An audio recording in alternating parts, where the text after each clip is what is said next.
let's, we'll go around, but first of all, I want to say thank you. It's cool to be here. You know, as I sometimes do, get lost on my where I'm going. And I was coming up from the, I was coming up from Norwich, so I was heading north, and I was on the phone, and there was construction on Interstate 89, so I went right by the exit I was supposed to be getting off. Oh, no.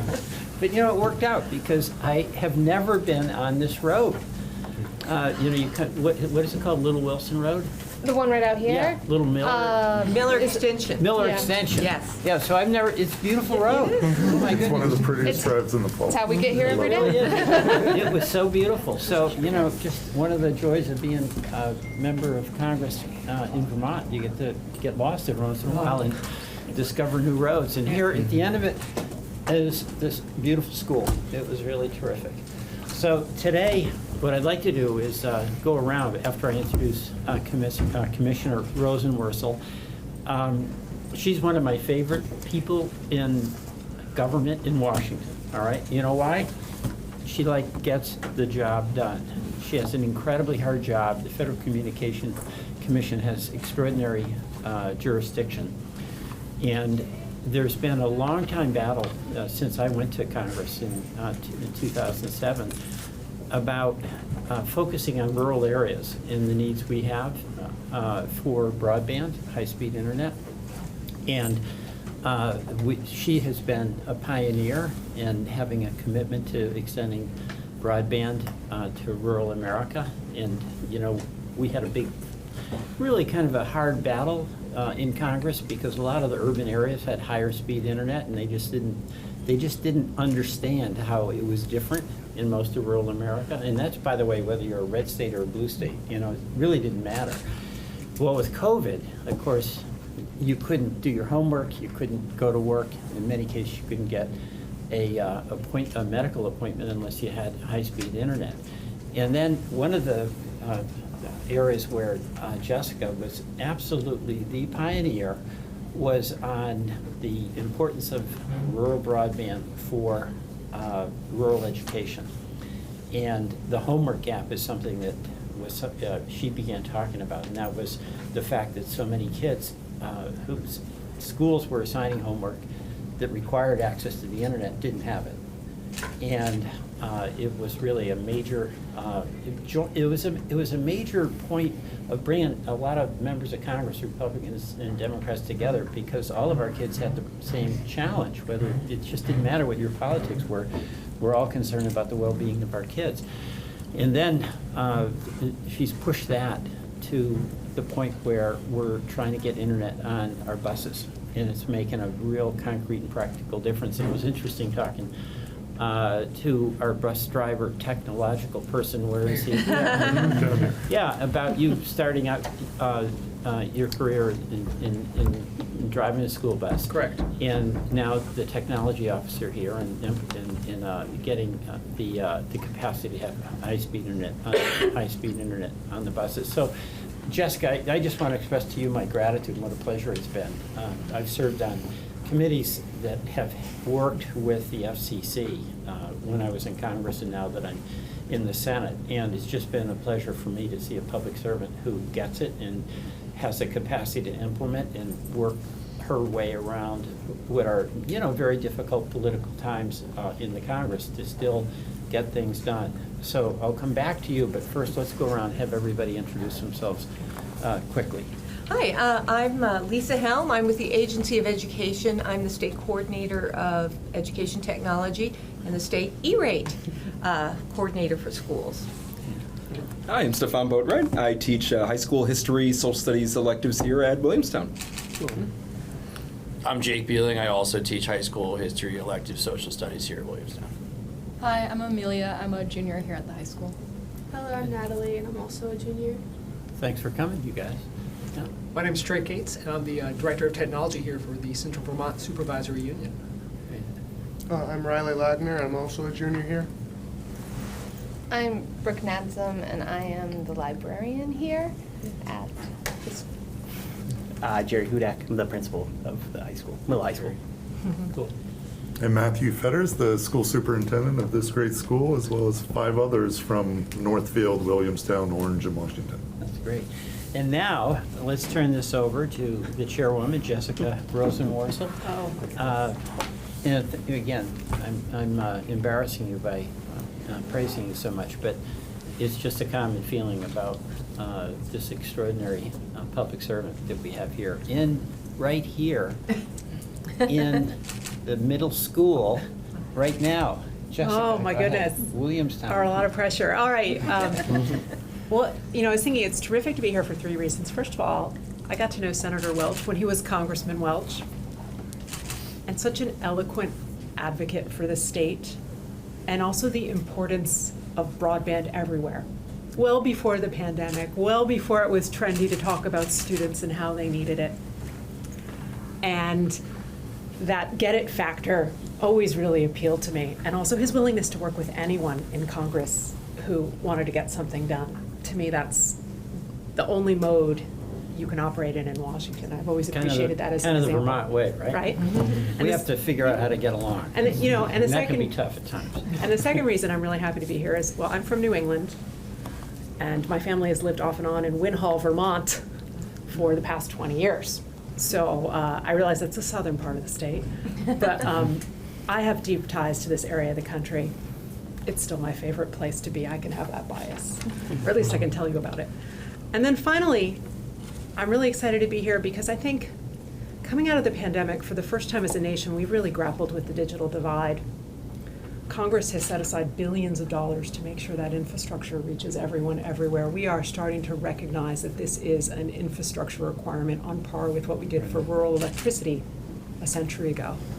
And I've long felt that was necessary, but I've also long felt that we need to have a very targeted effort to make sure every student everywhere has the internet access they need to succeed.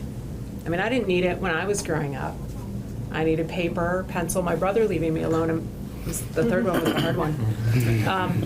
But that's not true today, and every child in rural and urban America needs internet access at school and at home. And we have to attack that problem in lots of ways, being creative about E-rate, thinking about rural students and how long they sit on a bus, supporting the build-out of infrastructure to some of our most remote communities. And I just feel that this effort to put Wi-Fi on our school buses can make a really meaningful difference for a whole bunch of students right now. And I want to do it with some urgency. So I got a majority to commit to it about a week ago, and next week we'll be voting on it. And so we're coming up here to talk about it and get a sense of what it would look like in action. And no better place to do that than Vermont. Yeah, and just so you know, we've had, the politics in Washington are tough, as you all know, and that it seeps its way not just in Congress, but in some of our agencies. So Jessica's had a 3-2 majority. We've had a long time getting it fully complemented. And and not that this is your problem, okay, it's our problem, but your capacity to work with others and create some trust and consensus is what's so essential to us getting things done. But why don't we go around a little bit and hear, I'd love to hear from some of the students and, what you contend with doing your homework and how long your bus rides are and how this you think might help. So when I ride the bus home, I live on 64. So it's a good 30-minute drive just because we have to go around the woods area. And I have a little sister who's 7 years old, so, she gets really distracted really easily.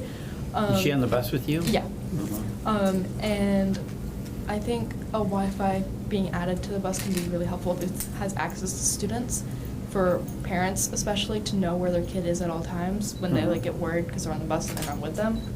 And also for younger students who may just need something to listen to kind of stay calm, because a bus environment can be very stressful and overwhelming for many students, especially younger ones. So I think it will be a really good improvement. That's great.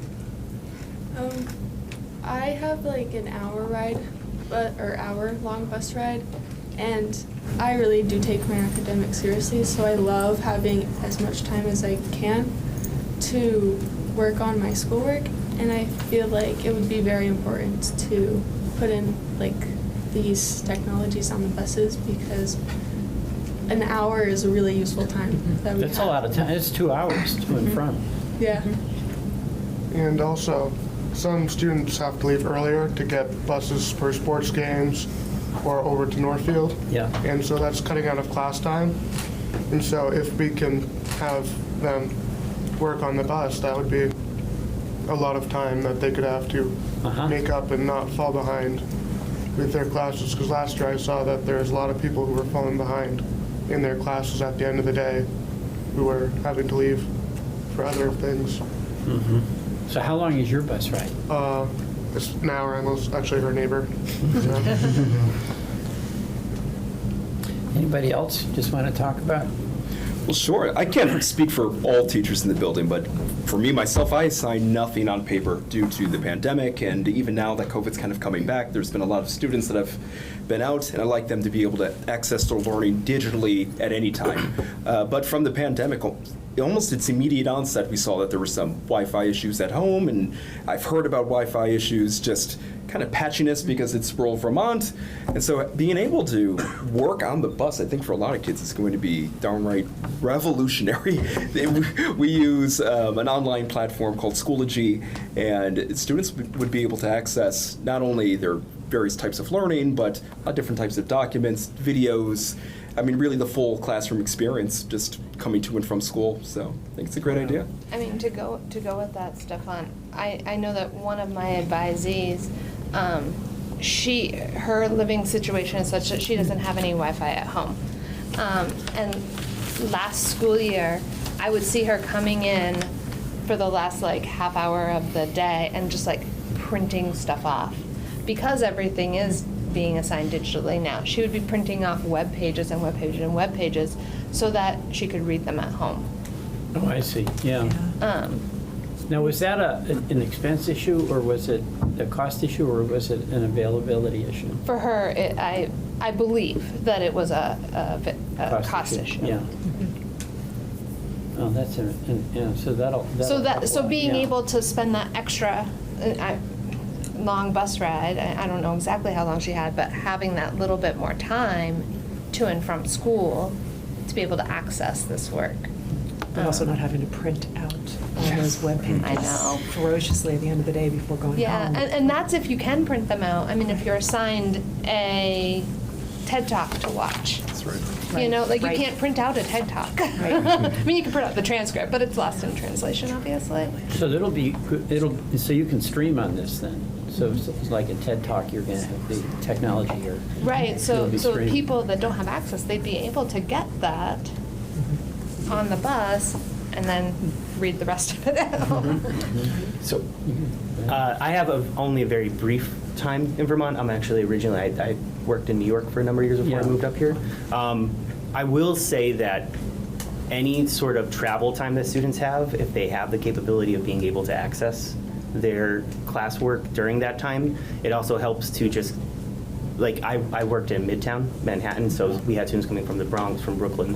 They would have 45-minute subway rides, but they had access to better telephone connections because of the urban setting, right? So if they could access their homework, that then would allow that hour transition, and some students go slightly beyond an hour depending on the bus route, where then once they get home, they would then be able to spend time with their family and those types of people to also do other things, where it's not, here's an hour block where I'm waiting to then have access to then maybe have a couple hours before I go to bed at the end of the night, you know? So it helps to kind of make that more meaningful and to also give them that ability to sit there and have access to it for the hour that they would normally not have much to do. So let me just ask the students a little bit, because, you know, you get out of school, it's kind of fun to hang out. But a bus isn't necessarily the best place to hang out, you know. I never had to ride a bus.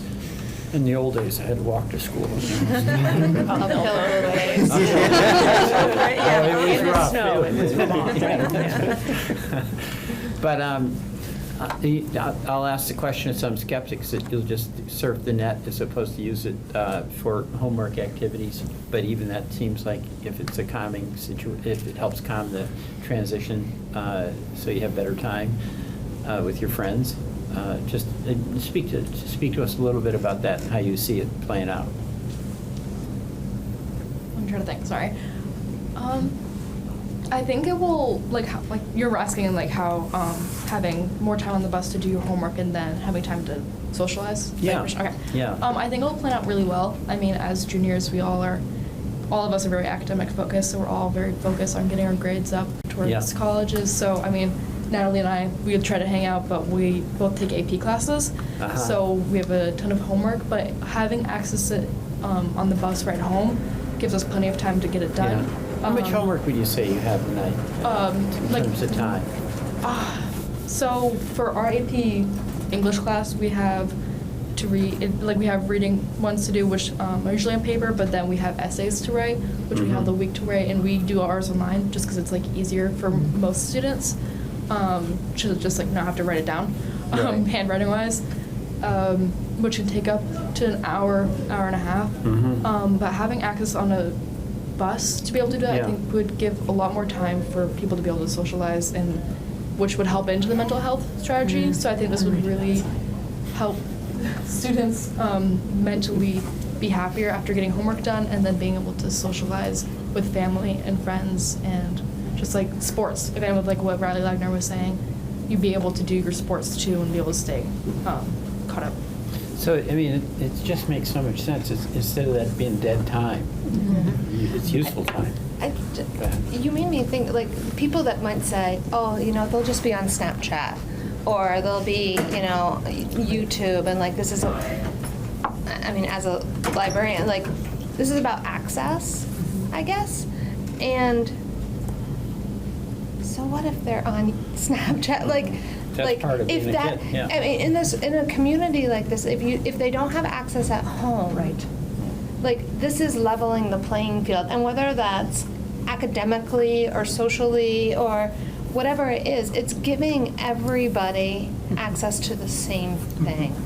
And I do believe, and you guys should talk, I shouldn't be talking, but like, yeah, like, are they going to plug into their homework the entire bus ride? Probably not. But like, we're talking about like 13, 14, 15-year-olds, right? Like, I'm 35. I wouldn't plug in for the full hour either. But if they need to. But if they need to, they can. And if they want to get in touch with, like, oh, everybody's watching this cool video, I want to do it too. And we have great stuff filtering here, so they can't be here. Like. Well, actually, the filtering will be apply on the bus. It's the same network that E-rate funds. Correct, it is. So on school devices, it will still be filtered. But the issue of equity is exactly what you're bringing up. So whereas students who could afford an iPhone and a data plan, and their parents could pay for that, and they'd be on their own personal device on the way home. For students who don't have that ability, they now can get out their school device and have connectivity to not all the content, but to things that some of it could be educational, some of it could be entertainment, or just they could be doing their homework. But it does give them an opportunity where they never had that opportunity before. And to add to the conversation, what we saw from the Agency of Education when the pandemic hit and we had to all go remote, not all of our schools were on one-to-one, meaning we had a one device, and so obviously federal funds came in and did help with that. But the way we're doing education, as you were saying, is changed. Yeah. And so having a device or access that connectivity, is so important. And I was looking up figures for the state. E-rate, in the history of the program, there's been more than $53 million dispersed here in Vermont. And Trey's smiling because it's a very carved out niche for this fund, but just so important in terms of helping districts have that connectivity. And we've seen over the inception of the program that demand for the funds has steadily grown year over year. On average, we see a growth of about 3.5 million. Wow. And so the expanding to the school bus is just a great recognition that we're learning all the time. Yeah, it's interesting. Not all my colleagues, they're worried about the expansion. And I went back and I looked that during the Bush administration, we had actually funded not just broadband and internet connections, but also voice connections in schools. Yeah. Technology was different back then. But we also, At this time, all 11th grade students should report to the PAO. things don't change, yeah. But that, we used to actually fund wireless phones on the school buses for safety purposes. I didn't know that. Yeah, Yeah. And so it's really interesting. That made sense then. We're just doing the same thing now because what makes sense in the moment we're in, where Yeah. everyone needs a one-to-one device, is that we turn that into connected time for homework, and especially for the students who don't have access at home. I'm just curious in this community how much you sense that there are students, or maybe you have some friends who have limited access at home. Yeah, I mean, after the flood especially, I know a good amount of students, especially down on our main street of Williamstown, who lost their homes, which means that they lost most of their access to Wi-Fi. And I know a lot of Williamstown is a great community, but we also have a lot of people that are unable to have access to internet or to higher advanced technology because of income. And I will say, I think teachers might be able to add on to this more, but I think a good amount of students at both the elementary and the high school have it hard to be able to have access to it, and especially with what you guys were saying, ever since like COVID, we've just been online. Right. So it's just like, yeah, you'd be correct on being like, it's a lot of students are unable to have access to the things that they need to have access to be proficient throughout school and then throughout college if they decide to go in. Well, and I think what you have proposed, and we are all, hopefully will get past at your next meeting, is it's really about flexibility in learning and access, and that recognition we don't all learn the same way. Whether we're on Snapchat, maybe they're discussing the latest assignment. Possibly not, but they could be. And having that access just becomes so important, and people don't stand out because they don't have. There have been a lot of great federal programs through the pandemic that have come through, the Affordable Connectivity Program, for example, that are seeking to do that. But what you also find in homes is the bandwidth they may have in that home doesn't accommodate the entire family. And so you don't have good access. And so offering it as another option, especially on a school-provided device, gives that student that exclusive opportunity to learn. Peter, we have about 5 more minutes. Timing. You know, I just want to say one thing about the Snapchat in COVID. So much, you know, I just want to express my appreciation to the teachers, the school board, and to the students. Jessica and I didn't go through a situation in school where we were online for a couple of years, you know, it's just unreal. And so much of the school is also learning to socialize, learning how to navigate, how to accept other people that are different, how to respect other people. And that's a lot of interaction. So that tool, if you're deprived it, which is, you know, it is pervasive in our society, so not having access to it really compounds the isolation that I think everyone experienced, you guys uniquely. So I just want to express my gratitude for you for getting through that, because none of us face that. It's a whole new situation, and it called on a lot of special effort by the teachers, by community leaders. Pardon my cough. So I think it's really important what you're doing. Thank you. No, and it's cool what you did, because it's, and you guys should have some pride in your, you know, being able to get through that. When that wasn't asked of your parents or your grandparents. So it's nice to be here with Jessica in these buses where there's going to at least be something you need, and it's going to be provided. So it's just, you know what I loved too, listening to you talk about was your community and your concern for other people who didn't have the circumstances you had. I mean, that is so beautiful. Seriously, and it's like the most important thing in life, you know, you help other people. So it's so nice to be in this community. It's just great. This is a fabulous community. I'm just starting my 3rd year in it. We have world-class teachers and world-class students, and they have the ability to compete in a global market. Right. This expansion of E-rate gives them more opportunity to access the information they need to be those competitors. Well, you know, I think this is what makes you and I happy. We're in Washington. Our job is to try to do things that have policies that make a difference back home so you can be successful. And, you know, Jessica, you've done, even the FCC, have done such a good job on that. This is exciting. We've talked about this for a while. And there's a lot of noise, but we're sharing a bus that's very shortly going to be outfitted like this, and hopefully you can be a model for the rest of the country, especially rural communities, where I think this is especially meaningful. And by the way, just want to say David Scheer here from Congresswoman Ballot. And Haley, where are you? Right here. From Senator Sanders. And Bernie and Becca and I are working, you know, hand in hand on all these issues, and we're full partners. And so I just want you to know you've got the full support of all three of us. We're small but mighty. Just like Williamstown.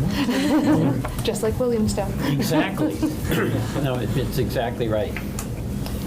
We got a board member over there. Do you want to say anything? No, I would just say we have a couple of board members. Couple, yeah, that's right. So you've got to support this, you know? During COVID, trying to conduct a school board meeting was not easy. It certainly not approaches, it doesn't approach the problems that a student would have. But I was using a high-speed, advertised as high-speed satellite, and we were knocked off constantly, off and on, and it was a struggle to stay connected. And when I was connected and had to make a decision, we had to make it was a vote. I put up a finger because no one could hear anything I had to say. And I said, well, you can, I see his thumbs up. So, Madam, I'd like a few moments afterward to just explain something that I see as a problem. We don't have to go into it here now. You don't mind? No problem. Yes.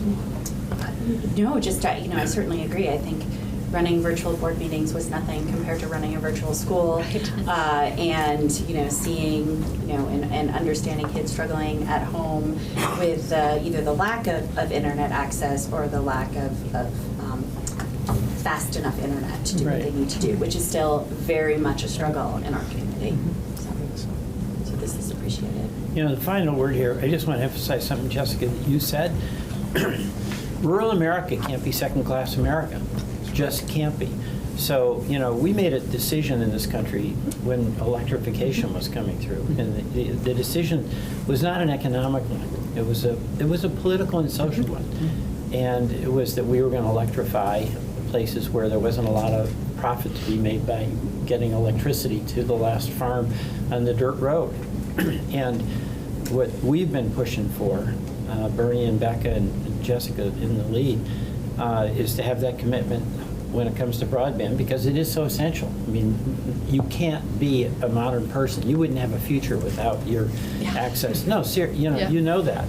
And it's not just because you want to do YouTube or other things. And why shouldn't you want to do that, right? But it's because you know that you can't be in the world without an essential tool. So this is an ongoing challenge.